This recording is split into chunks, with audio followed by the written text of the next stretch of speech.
Lowe's knows that free is just better. That's why MyLowe's Rewards is free to join. As a member, you earn points towards MyLowe's money on eligible purchases, get exclusive free gifts, and earn free shipping at Silver Key status, all on top of weekly member-only deals. Don't wait. Join MyLowe's Rewards for free today and start saving more. Lowe's, we help, you save. Loyalty program subject to terms and conditions. Details at lowes.com/terms. Subject to change. You know, some people say that Odoo business management software is like fertilizer, the way it promotes growth and all. But other people say Odoo is like a magic beanstalk because it grows with your company and is also magically affordable. And there's some people who would even say Odoo's individual software programs come together to build the perfect suite like building blocks. Well, Odoo is all of these things. Fertilizer, magic beanstalk, building blocks for business. So sign up now at odoo.com. ODOO.com. It was fine. Just fine? Yeah, but as the Joker, he was incredible. I mean, yeah, but did you see You Were Never Really Here? Oh, so good. Because the angle doesn't make sense. Yes, exactly. I'll go get the thing. Yes. I'll go get the thing. Perfect. Jesus, what fucking happened here? Is this all Lucinda's yarn? Dude, she's gonna kill you guys. Oh, no, this, Noah, is the internet. No. I think the internet, that's on a computer. I think. Silly Tom. Sweet Tom. No, this is the connection of the internet. So, you know how Eli and I are always unraveling Noah and Cecil's lies constantly? We have to do that. That's not what happens, really. You said the moon wasn't real, dude. I don't listen to the shows. So neither does anybody else. Yeah, okay. Well, this is the connection between all of them, all those lies. 9/11, the moon landing, Finland. Thank you. Princess Diana. The source of 9/11 is Princess Diana. Yes, Princess Diana. That is the link, exactly. Oh, okay, Heath. Before you go any further, Princess Diana was an important public figure to a lot of people, right? Like, she was the first member of the royal family a lot of people could relate to. She was personable and dealt with her own demons in some very brave and public ways. So whatever you do, just do it tastefully, okay? Tastefully, yeah, no, for sure. Yep, absolutely. Okay. Hey, you got it. So, grocery store would not sell me any spoiled cantaloupe, but they did let me raid the dumpster, so I got some. Nice. I quit the show. I quit. Tasteful melons. Cecil. It's be real tasteful. Tasteful.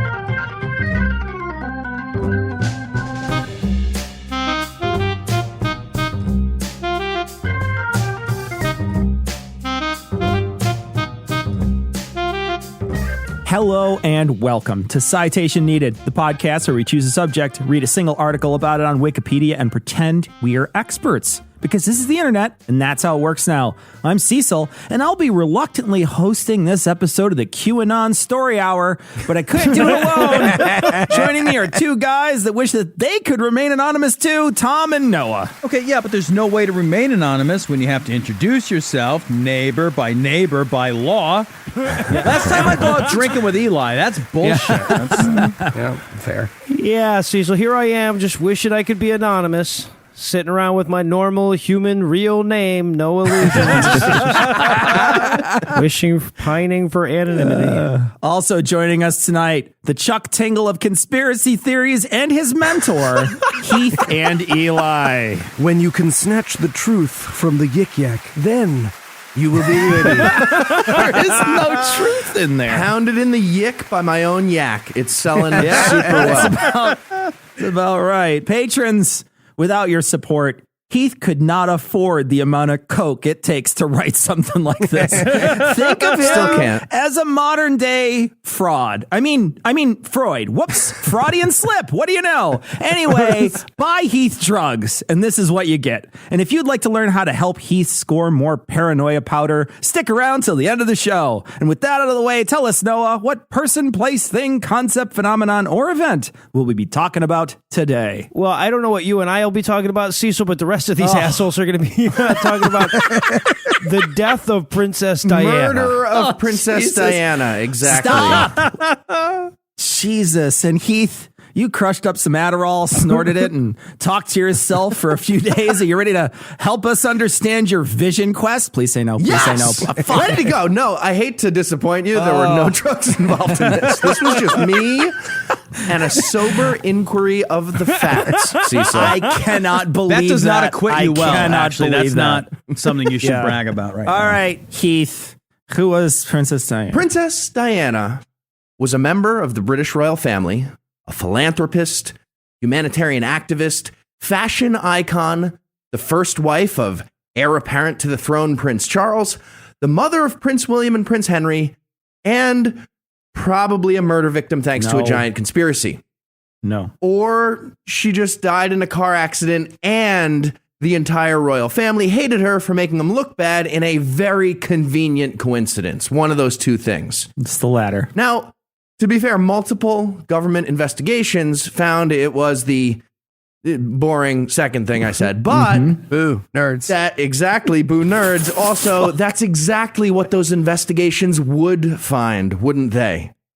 So we're going to let you be the judge, audience, because this is the internet and that's how it works now. Nope, that's not. I just quit. I'm done. I quit the show. I quit. I mean, Cecil, to be fair, that is how it works Yep. now, though. I mean, it doesn't actually work. Yeah, right. Yeah. Like maybe we should Yeah. update our tagline to just, and that's how it is now. Right.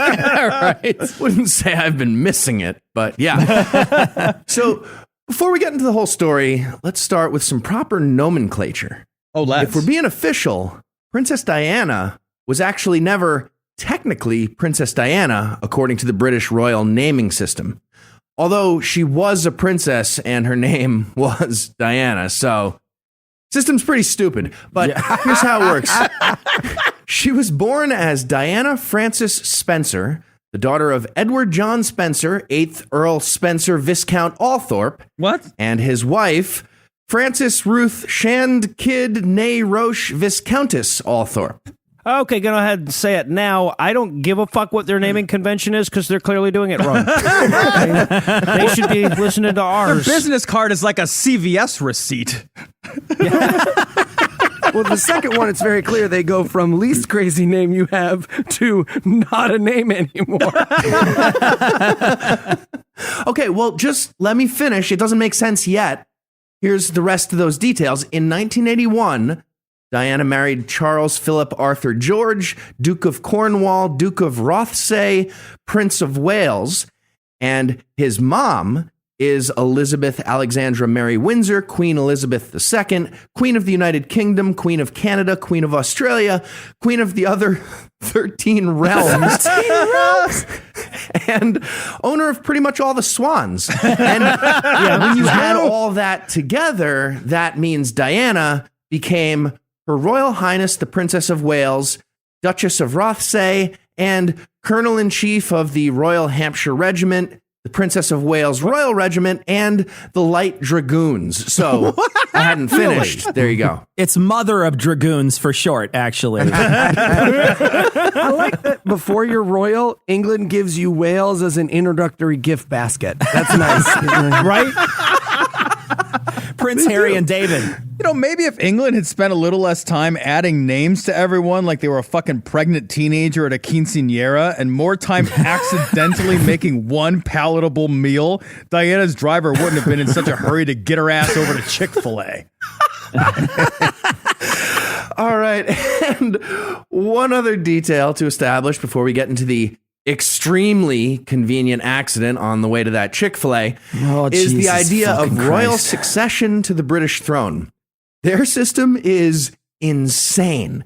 It's based on centuries of just weird old-timey rules written by weird subtle variations of inbred bigots combined with a few modern attempts at fixing it, but it's still ridiculous. The line of heirs to the throne is determined by family line, legitimacy, religion, and gender, which is basically a nice way of saying it's a combination of failed eugenics, a violent argument about the rules of Magic the Gathering, also the rules of a backyard wiffle ball game that's been going for thousands of years, and a rubric from a Kennel Club dog show with extra points for posture and crotch feel. Plus misogyny. It's just big points off for being a uterus haver. They didn't fix that until, I think, anybody born before 2013, big points off for being a uterus haver. That spreads to all humanity. It turns out big points off for being a uterus haver. Like, if the other 27 countries had voted that they had to leave, it would all make sense to me, right? Yeah. Mm-hmm. Get it? Sure. Yeah. So Diana was not in line to be queen because of that royal succession thing, but she was married to Charles, who's first in line to be the next king.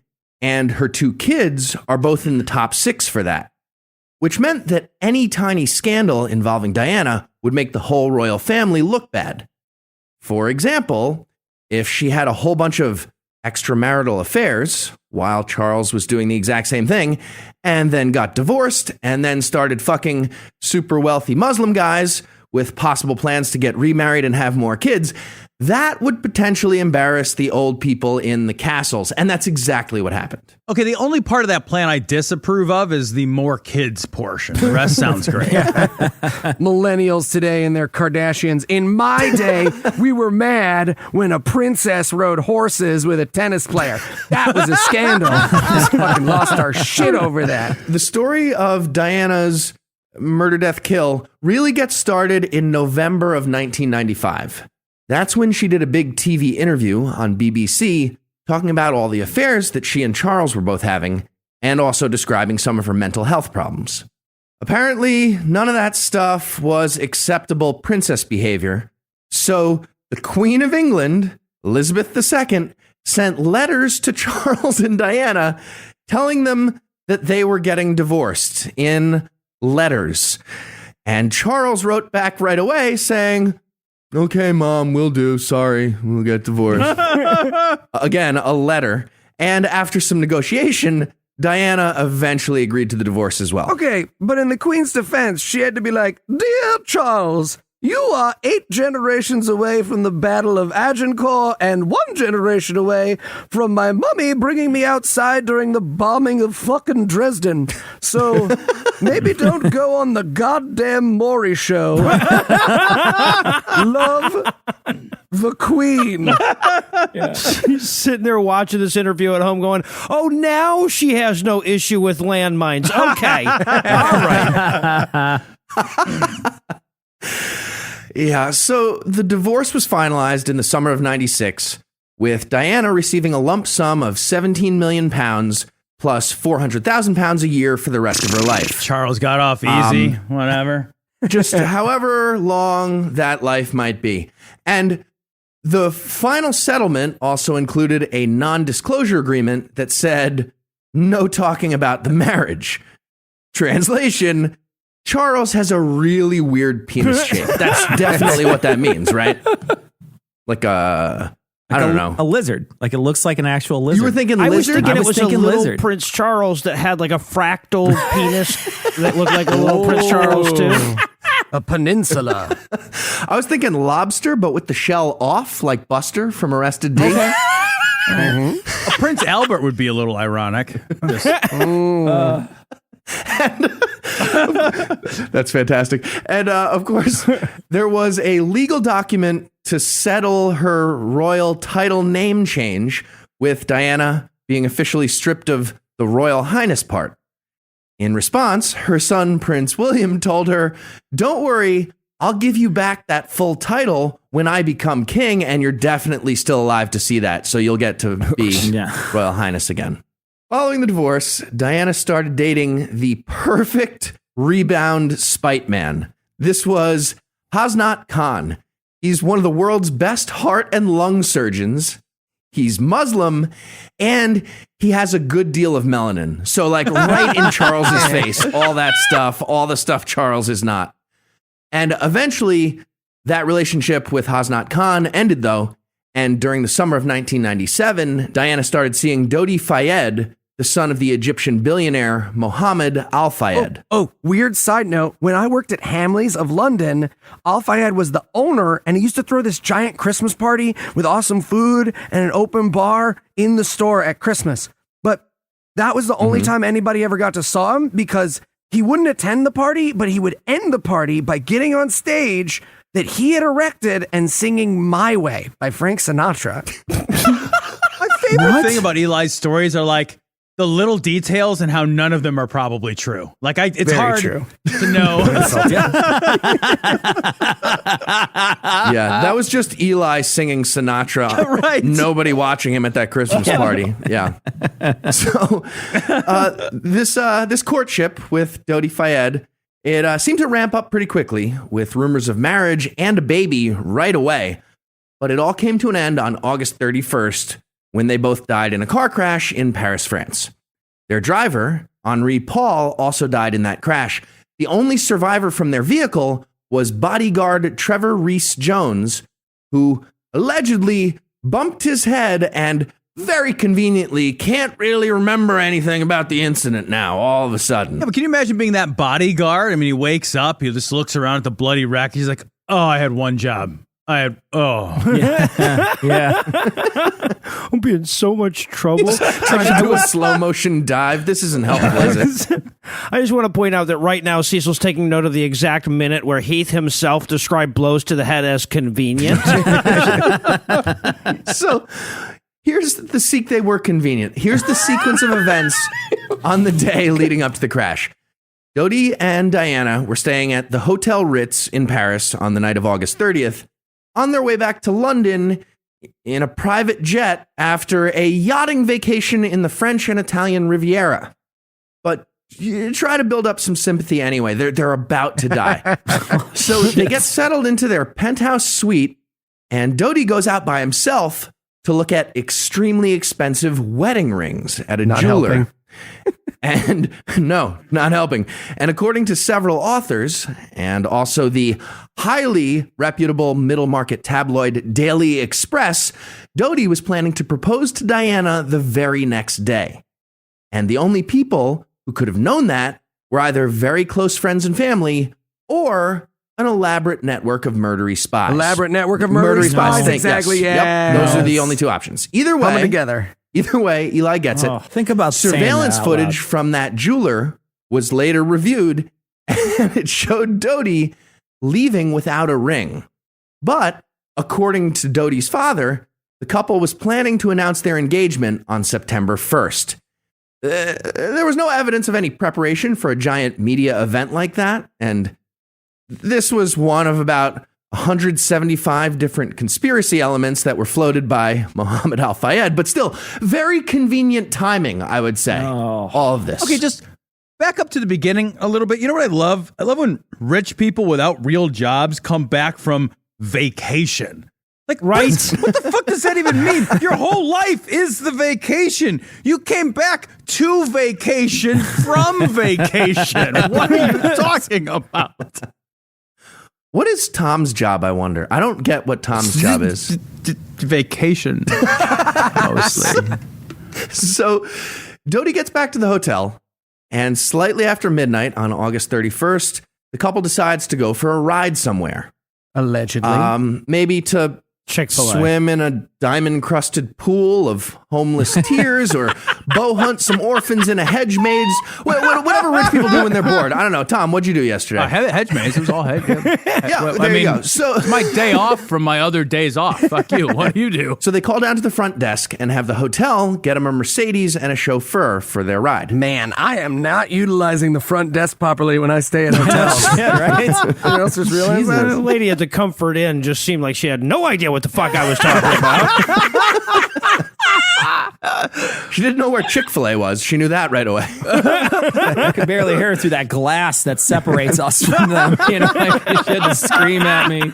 So they get the car from the front desk, and the driver they chose was Henri Paul, the deputy security director for the hotel, and a notoriously problematic drinker who was also taking prescription medication that you're not supposed to combine with alcohol. He's possibly also an asset of MI6. We'll get there. We're going to circle back. Will we though? You're saying that before Cecil edits this, so will we though? Circle back. We'll circle back. So Mr. Paul pulls the car around and parks it at the rear entrance to the hotel. Meanwhile, a decoy vehicle leaves from the front, hoping to pull away some paparazzi. And while that's all happening, Henri Paul has a few more drinks and tells a bunch of other paparazzi to go fuck themselves and yells at them, which kind of ruins the decoy, kind of calls some attention. And then at 12:20 a.m., Henri Paul finally drives away with Diana and Dodi and a trail of angry paparazzi on motorcycles following close behind. And it looked like the opening scene from Fury Road, just a bunch of paparazzi on fishing poles swaying over their cars, taking photos. Okay, Cecil, I do not think the motorcycle cannibals from Fury Road deserve to be compared to paparazzi. I mean, come on, let's not. Just trying to make a living out there. So, the car has Henri Paul driving, bodyguard Trevor Rees-Jones in the passenger seat, and Diana and Dodi are in the back. Around 12:23 a.m., Mr. Paul drove into the Alma Bridge Tunnel, allegedly going about 105 kilometers an hour, or about 65 miles an hour, you know, like you do when you're drunk driving in a tunnel, and he quickly lost control of the vehicle, crashing head-on into a pillar. That's when a bunch of the paparazzi on motorcycles swarmed the wreck. Some of them were decent human beings who tried to help, and others were just taking pictures so they could sell them to magazines. Pictures of the, you know, dead people and the crash scene. One of the picture takers actually got beaten by other witnesses for not helping, which kind of made me happy. I'm just glad that this was a pre-Snapchat atrocity. Otherwise, the last images of Diana would be her bloody corpse strewn across the road with funny dog ears. Oh, shit. Actually, that would have been amazing. Yeah, right. No, we can still make that happen, actually. But I don't understand this system. Like, wouldn't you have to beat up all the people that didn't help the guy that the witnesses were beating up for not helping, and then all the people that didn't help them? This seems like an inefficient system, at the very least. All right. And side note on these photos, eventually 7 paparazzi were taken into custody by police and about 20 rolls of film were confiscated. And in a giant coincidence, none of the 10 traffic cameras along the route from the hotel to the tunnel or in the tunnel were able to provide any footage. One of those cameras was controlled by the Paris Urban Traffic Unit, but it turns out they turned off the recording at 11 p.m. So thanks to this very convenient set of anomalies, those 20 rolls of paparazzi photos were the only photographic evidence of the immediate aftermath of the wreck. Interesting, is it not? Interesting. I mean, 20 rolls of film is not no film. That's 20 rolls of film. But they were confiscated and never released. Interesting, right? Okay. So the crash killed Dodi Fayed and Henri Paul almost immediately. Allegedly. But Diana and the bodyguard. No, that's not alleged. Don't. Sorry, I was trying to help. I was trying doing to the wolf thing. Just let it. Okay. Cool. Got it. So yeah, Fayed and Paul, they're dead almost immediately. But Diana and the bodyguard were still alive. Okay. Too much. Sorry, it's on me. Yeah. Don't cheer. I'll let you do the thing, either. and I'll let you know. Okay. Got it. Great. So Diana and the bodyguard are still alive when the first set of witnesses approached the vehicle. The first person to touch Diana was Dr. Frederick Maillez. What, was there a line? There were multiple people that touched I guess. She's like the Blarney Stone. They're just lining up. Something like that. Well, this Dr. Maillez was driving the opposite direction in the tunnel and saw the crash happen. He was the first one to try to help her, I guess. According to his account, Diana didn't have any major injuries that were visible. And he later told reporters, quote, "She looked pretty fine." He also added, "I thought this woman had a chance," end quote. In his expert medical opinion, no visible injuries. She had a chance. Very interesting. Yeah, right. Yeah, no, I mean, if it happens inside the body where you can't see it, it doesn't count. That's why coming inside someone doesn't produce a baby. Yeah, right. That's not true. That's not true. Fool me once, shame on you. That's the first mention of my unborn child on air. In case anyone's wondering. really lovely way I've decided to roll. Congratulations! So, speaking of Princess Diana and unborn children, the police arrived we'll get there in a second. The police arrived about 10 minutes after the crash, quickly followed by ambulances. One ambulance took Dodi Fayed and Henri Paul directly to the Paris mortuary, and another one took Princess Diana, still alive, and it apparently just hung out there for a while. She was placed in the ambulance at 1:18 a.m. Then they apparently argued about the appropriate music for 23 minutes to carry a very injured royalty person. I don't know. And then they finally left for the hospital at 1:41 a.m., arriving at 2:06 a.m. Now, according to the boring story, all those times made sense. Something about cardiac arrest, CPR, blah, blah, blah, nerd. But if you ask Dr. Christian Barnard, the surgeon who performed the very first heart transplant in history, he'll tell you that the ambulance obviously should have taken her straight to the hospital and she would have been likely to survive. He probably wouldn't use the phrase murder conspiracy in his explanation, but his eyes would imply it. And that's the tone I got from reading his statements about this. Right, but if you ask renowned surgeon Ben Carson, the pyramids were salt shakers, so that makes sense. Plus, eventually that footage was released. It turns out that extra 23 minutes were just both of the paramedics going, "No, after you." Common thing in England, actually, in France. So they finally get Diana to the hospital, but despite several more efforts at keeping her heart going, including something called internal cardiac massage, which sounds completely made up or possibly code for a sex thing, but not a real thing. It's real. It's real. Despite all that, she was declared dead at 4:00 in the morning, at which point the entire United Kingdom lost its mind. And this included literally millions of people bringing flowers to her London residence at Kensington Palace. Within 10 days, there was a pile of flowers way bigger than Trump's inaugural crowd. Bouquets were stacked 5 feet deep across what looks like about an acre of gardens, and the bottom layer actually started composting. When they eventually had to clean this up, the official estimate was 15 tons of flowers, which is exactly the kind of flower pile you'd want if you secretly killed a princess. Jesus Christ. It's like picturing the mourners like, oh, man, I feel terrible. I got to get her something. Chocolates? No, can't chew. Dead. Stupid. That's just stupid. Teddy bear? No. Infantilizing. No. Flowers. I'll get her I bet nobody. Oh, fuck. Yeah. So during this very sad mourning time, one Italian tourist actually tried to steal a teddy bear from the big pile. Tom, they actually did bring some teddy bears.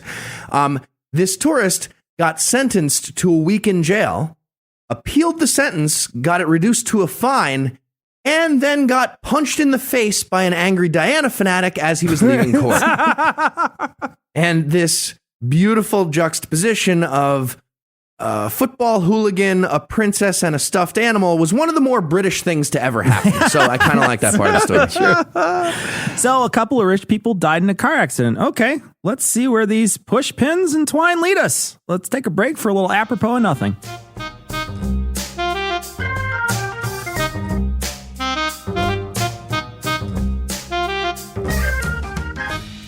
Good evening, gentlemen. Your Highness. My queen. The problem of Diana has become too much to ignore. It's time she be taken care of. I see, my queen. What exactly did you have in mind?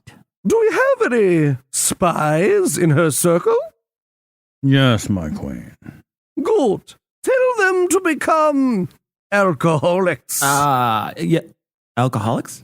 Yes, that way, when the moment is right, they can kill themselves against an unwatched pillar and take out the princess. So we need a spy / suicide bomber? I don't... Precisely. With that gentleman in place, it will be child's play to find a totally unmonitored patch of road for the accident.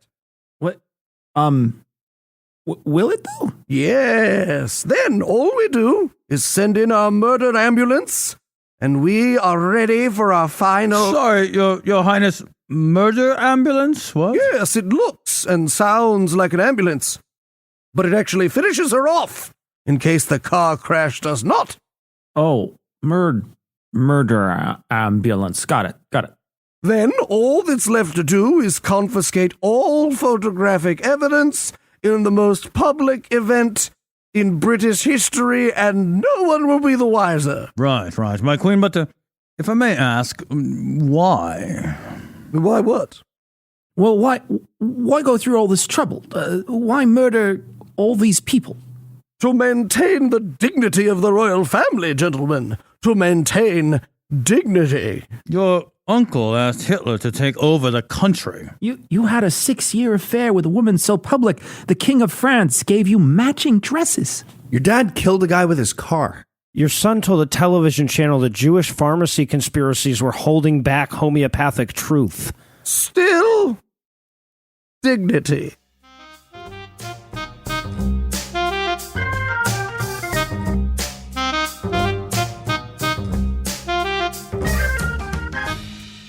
Well, when we left off, we were Monday morning quarterbacking chauffeurs, police camera operators, EMTs, and a hospital. Anything else you want to add to the list here, Heath? Okay, so we talked about the day of the crash, and we got into the beginnings of the conspiracy theories or explanations of the facts. Or conspiracy theories. And now we'll get so into let's the go Eli. back. Did you want to jump in here? Oh, allegedly. Yay. Okay. Nope. You're not doing. God damn it. All right. So now we're going to get into the other major holes in the official story. Getting their holes. Most of which. Allegedly. There we go. Okay. We need to rehearse this ahead next time because we're not in sync. Return my Great. emails. No. So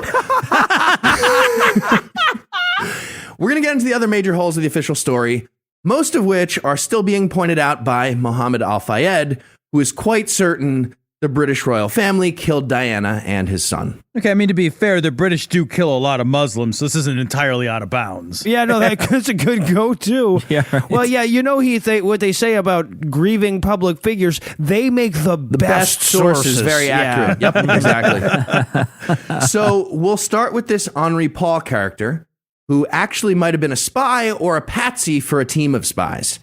At the time of his death, he had about 170,000 pounds across 15 different bank accounts. And over the last 8 months of his life, he deposited about 43,000 pounds, mostly in cash. That is not the standard pay schedule or pay type of employees at the Hotel Ritz, or pretty much anyone who's not a spy. That's not how you would get paid. And follow up on this Henri Paul thing, there's also a theory that says he wasn't actually drunk. Instead, his body got swapped out by British spies with another body right after the crash. Sure. Yep. Since the airbags in the front both deployed, it would make sense that the bodyguard in the passenger seat wouldn't be the only survivor. So Mr. Paul was probably fine. And one of the paparazzi who showed up right away was actually MI6. And, you know, he was palming a dead body that looked like Paul. Yeah. Perhaps a suicide victim Sure. that they had lying around at MI6 with plenty of alcohol in his system. And the MI6 guy snuck that other body into the car and snuck Paul out, and palmed him and snuck it. And then when they tested the corpse for alcohol to go along with their official story of a normal drunken crash, the test came up at 3 times the legal limit. And the evidence for this theory is that it's totally possible. If you could pull a new body out of your sleeve, then Eli would have done that a long time ago so he could stop shitting blood. I mean, come on. Okay, joke's on you, Cecil. I am producing a new body. I'm just doing it blood first. And it shall be my greatest illusion. That means he has to save that blood for later. Still, where did the blood come from? Yeah. And another big claim from Mohammed Al-Fayed was that Diana was pregnant at the time of her death and Dodi was the father. And according to several staff members at Mohammed's villa in Paris, Diana and Dodi had visited that house the day before the crash in order to meet with a fancy interior designer and pick out a room for the baby. But this was later contradicted by a security guard named Ruben Morel, Delicious. who claimed he was with the couple for that entire visit and never saw the designer or heard any talk about a baby.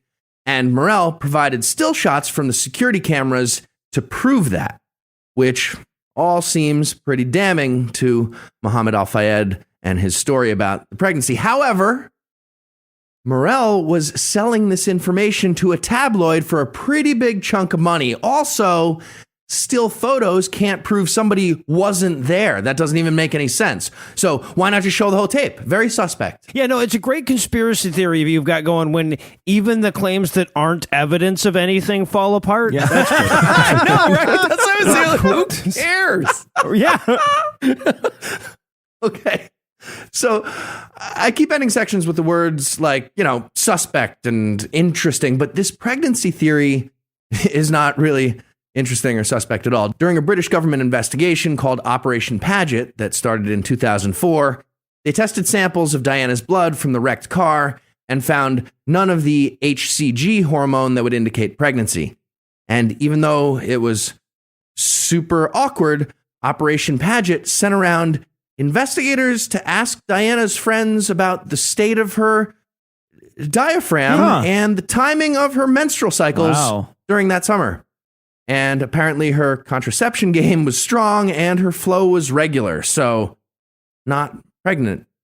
Probably just adults getting assassinated. I just want to say zygotes aren't people, so I just wanted to distance myself further from all of this by saying that. Yeah, good non-controversial saying season. It's literally Still, non-controversial. Still, those had to be some awkward interviews, huh?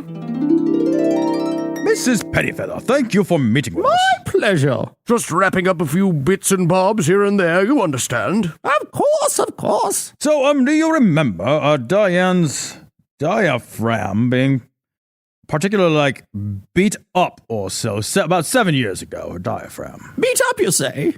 Yes, Did she ever mention, oh, gee, my diaphragm is looking like a Swiss cheese these days, let me tell you? Not that I recall, no. Right, fair. And what about her periods, then? What about them? Well, everything seemed okay about, 7 years ago. What about her from then? I don't remember her mentioning anything, but again, it was a long... 7 years ago, yeah. Yes. Yes. Do you remember what she had for lunch? When? Always, just always, all the time. I think you should go. That's probably for the best. That's fair. I'm Michael Marshall.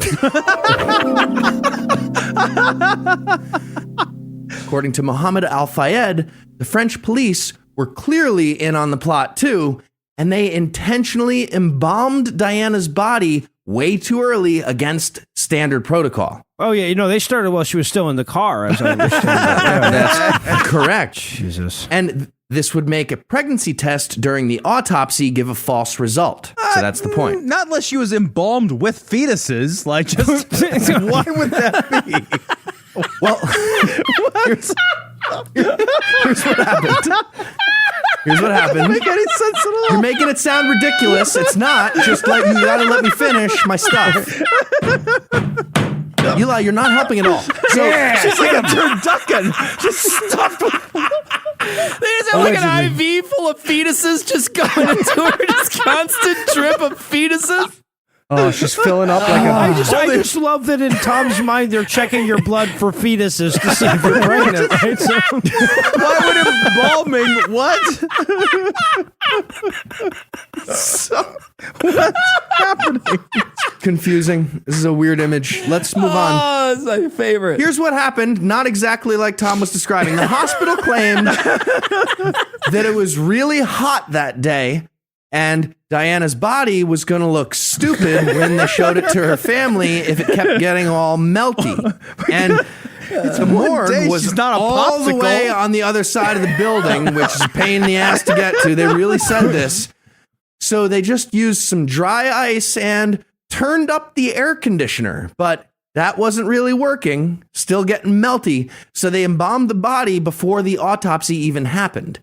Normally, to do that, to embalm a body before an autopsy, that would require a bunch of paperwork beforehand. But in this case, they filled out all those forms after the embalming. Quite peculiar. Okay. Quite peculiar. Is anyone else picturing their wife bringing them Princess Di and just like, does this smell bad to you? And you're just like, if you think it's bad, throw it out. And she's like, just smell Princess Di. And you're like, I don't want to smell Princess Di. If it's bad, throw it in the garbage. We'll get a new princess. Another big hole in the official story involves the use of seatbelts. We haven't done the explanation about the seatbelts yet, so let's just withhold our judgment. Thank you. Seatbelts haven't been explained yet. According to the police reports, nobody in the car was wearing their seatbelt at the time of the crash. But that's ridiculous because Diana was a notoriously responsible seatbelt user. All of her closest friends and family agreed that she was a serious belter, including her sister, who described Diana's seatbelt behavior as religious. It was religious seatbelting by Diana. Citation needed cast in order of seatbelt religiosity. Go. Okay, Tom's at the bottom. Oh, yeah, for sure. Tom's the Wear bottom. a suit to work. I'm not getting it all wrinkled up. Yeah. Cecil. Cecil's at the top. Oh, excuse me for not want to die. Fuck you. Yeah, no, I'm with you, Cecil. I don't want to. Okay, all right. Yeah, no. Cecil and Noah are definitely first and second at the top. Yeah. Okay, then what? 100%. Eli, Heath. That sounds about right. Yeah. Wait. No, why is Eli before me? Yeah, well, he has a family and stuff. Yeah, and people love him. Okay. So. Yeah, that's what it is. Great. So this took a turn. Anyway, moving on. The seatbelt thing got even more suspicious when the wrecked car was examined in 2005 by a forensic accident investigator from the Transport Research Laboratory. As part of Operation Paget, he checked out the seatbelts in the vehicle, and he found that all of them were in working order except the one in the passenger side back seat where Diana was sitting murdered. Yeah, died. Yeah. How bad does it suck, though, to die in a car crash while futzing with a broken seatbelt like that? Right. It's like doing the keys with the murderer coming right behind you with the seatbelt. Just jangling those keys.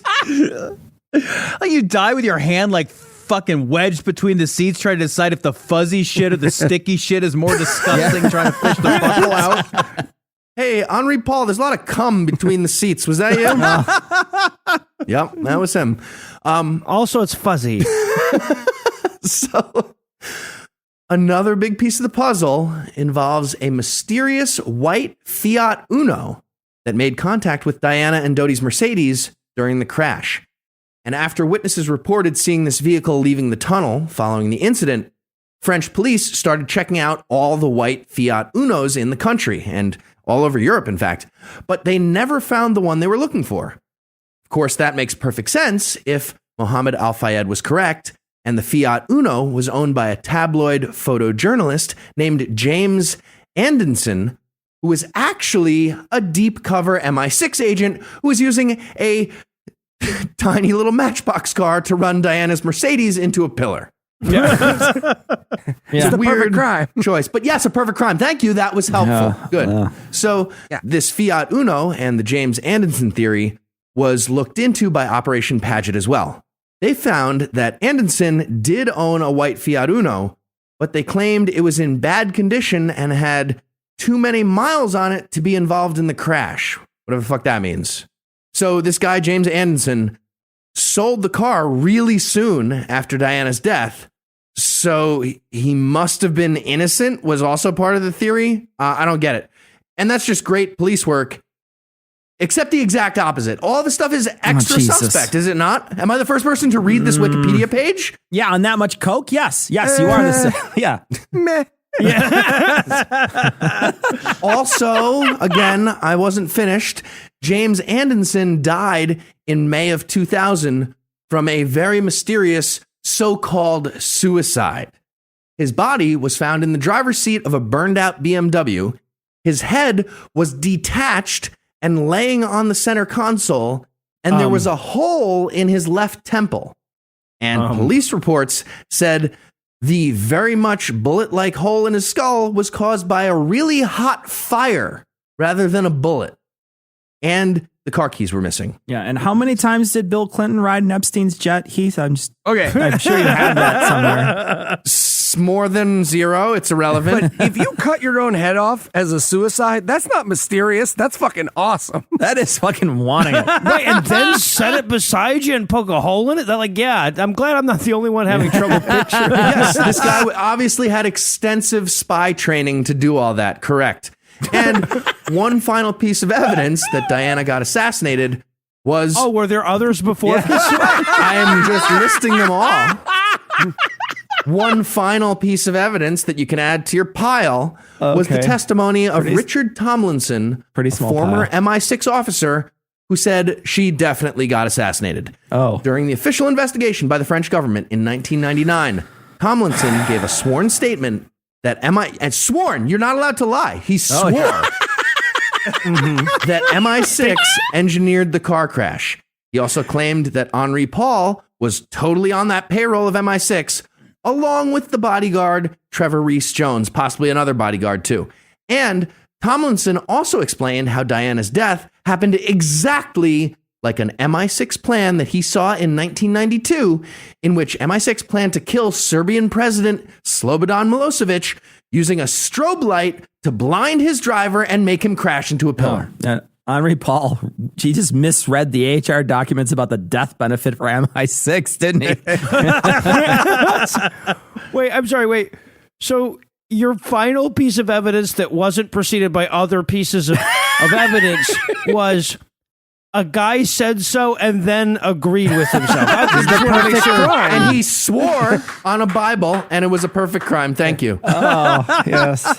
So, yeah, I'll be honest, though. I'm not clear on how a flash of light would make you smash a car into a pillar necessarily, rather than, just like slowing down if you got blinded. Why you would speed up towards a pillar at that point? But yeah, that would be like a seriously stupid plan. If that worked, every time a cop turned their lights on, someone would die. Oh, I hear me. Oh, Jesus. Did you hear it? Yeah, You heard it? I got it now. Thank you. Tom is helping more than you, Eli. I just want to let you know. Tom's trying. Cheating. But that is a real plot. Apparently, British spies were working on a weaponized flashlight thing to help with regime change. So Operation Paget had to deal with this theory too. One witness claimed he definitely saw the flash as he drove slightly ahead of the Mercedes in that tunnel. But then how did he survive? That seems counterintuitive. He turned around. He did not hit any pillars. It was in the mirror. It's like looking at a Medusa. You can or a basilisk. He's driving with one of those things you watch the eclipse with. You know? Yeah. Thank you. Everybody read a book. Just in case. Fuck you guys.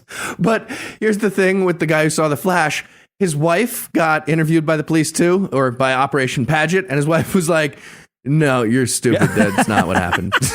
She was in the passenger seat and she did not see a flash. So those two kind of canceled out. But some American guy named literally Brian saw the flash too. So that's 2-1 for flash. Yeah, and nothing else flashes, like cameras or anything. And I mean, where would you find a camera besides an army of paparazzi that were following her, right? I mean, spies trying to kill Cecil, Milosevic. we let you get through your fake moon landing story, okay? No, you didn't, actually. You Look at fucking us. interrupt me all the time. Look at us. This isn't us fighting like this. No, this is us. This is us. Yeah, this is Definitely us. All right. Well, in the end, Tomlinson got arrested by French police, had a bunch of his computer files and personal papers seized from his house, and by coincidence, he also testified for Operation Paget eventually, and just happened to admit that maybe he wasn't remembering the Milosevic murder plot correctly, and maybe they weren't doing flashlight regime change. And maybe he just misheard the whole thing about MI6 trying to murder Diana. So, I mean, lots of sentences sound like that, like we're MI6 and we're going to murder Diana. Yeah, no, he's like, well, on second thought, all the murder plots do have the word die in them. I was not thinking this through. You know what it is? I've been thinking about it. Someone was singing "Oh Susanna." Am I good to go? I didn't validate my parking when I came in. Lady, die for me. Okay, yeah. So just to reiterate, this tragic incident was investigated several times by authorities in both France and the UK, and they all landed on the explanation that it was just a drunk guy and aggressive paparazzi and a lack of seatbelts that caused the deaths of Diana and Dodi and Henri Paul. But it's also been investigated way more times than that by true crime authors, tabloid newspapers, intrepid podcasters, and Egyptian billionaires whose son got assassinated. And those people had different conclusions. So you do the math. That second group is way bigger. Lee Strode, they win. That's true. Very true. And if you had to summarize what you learned in one sentence, what would it be, Heath? We totally shot down that plane over Pennsylvania on 9/11. Shut the fuck up! You ready for the quiz, jerk? I'm ready for the quiz. All right, I got one for you, Heath. What was the code name of the MI6 operative who took out Princess Diana? What can I say, Cecil? If you can't beat him, join him. Jesus. Was it A, Bowser? B, the harlot strobe plotter, or C, Stone Cold Pillar? Okay, well, according to the internet, it was probably Mossad. So, A, Bowser from Shanana. He was Jewish, right? That is correct, sir. That is correct. It was. I didn't think you'd get the Shanana connection. All right, Heath, a strobe light as a stealth murder weapon, I think, strikes both of us as somewhat unlikely. So, which option here would be less fucking stupid? A, just stab them with an icicle, leaving no trace of the murder weapon. B, train a swarm of bees to hover outside their door and then swarm in when they go out to get the mail. That would be... That's an awesome one. Or C, attach the door handle of their penthouse suite to turn a crank so a shoe kicks a metal ball which rolls down a hill to turn over a bucket full of lava, which then falls on their heads. Mousetrap. Or never works. Are you fucking 9? Those are all ways that we tried to, the CIA tried to kill Castro. I don't know if everybody else picked that up, but I noticed that time. I'm going with B, the swarm of bees. Yeah, pretty sure that's how the CIA actually killed Kennedy. Yeah, It is actually it's the swarm of bees. Clicker training them is the key. It takes a long time though. All right, Heath. Need a really little clicker. Heath, David Icke said Diana's title switched after she left this world for the lower fourth dimension. What's her title now? That's correct. A, Countess of Oregon Norfolk. B, Princess of Normoreland. And that's really, you got to understand, Moore is spelled M-O-O-R. It's a Doty reference. Anyway, C, Sheriff of... I didn't catch that. That's really good. C, That's so mean. He's a Muslim guy. he is, yeah. C, Sheriff of Rottingham. Or D, Duchess of Tunnel Wall. Okay, Sheriff of Rottingham is amazing. It has to be C, Sheriff of Rottingham. Sure. Heath, I was on your side this whole time. What is the title of the upcoming true crime spy thriller that we are writing based on Princess Diana's death called? Is it A, Live and Let Die? B, Die Another Day? These are going to be all C, permutation of die, aren't they? Die Hard? Okay. All right. Or D, Move into some new territory. yep, D, The Princess Died. Okay. Secret answer E, Dial M for murder. Oh. No, sadly, it is A, Live and Let Die. God damn it. Oh, great. Eli won somehow. All right. Okay, fair's fair. We got to bounce. Cecil's so mad about it. Okay, Eli won. I don't know. Wrap it up. All right, fair's fair. We got to balance out this week. So next week, our essayist will be Noah. There you go. See, everybody wins. Oh, good. Okay. All right. Okay. Well, for Heath, Tom, Noah, and Eli, I'm Cecil. Thanking you for hanging out with us today. We'll be back next week. And by then, Noah will be an expert on something else. Between now and then, donate to Vulgarity for Charity, which ends tomorrow. It ends tomorrow. If you're a patron, it probably ends a couple days from now. Crime. So get that shit in and make change, people. And if you'd like to help keep this show going, you can make a per episode donation at patreon.com/citationpod or leave us a 5-star review everywhere you can. That's super, super important. And if you'd like to get in touch with us, check out past episodes, connect with us on social media, or check the show notes. Be sure to check out citationpod.com. And remember, Epstein almost certainly killed himself, everyone. Now you ruined my next essay. No, it was already ruined. Allegedly. Perfect crime.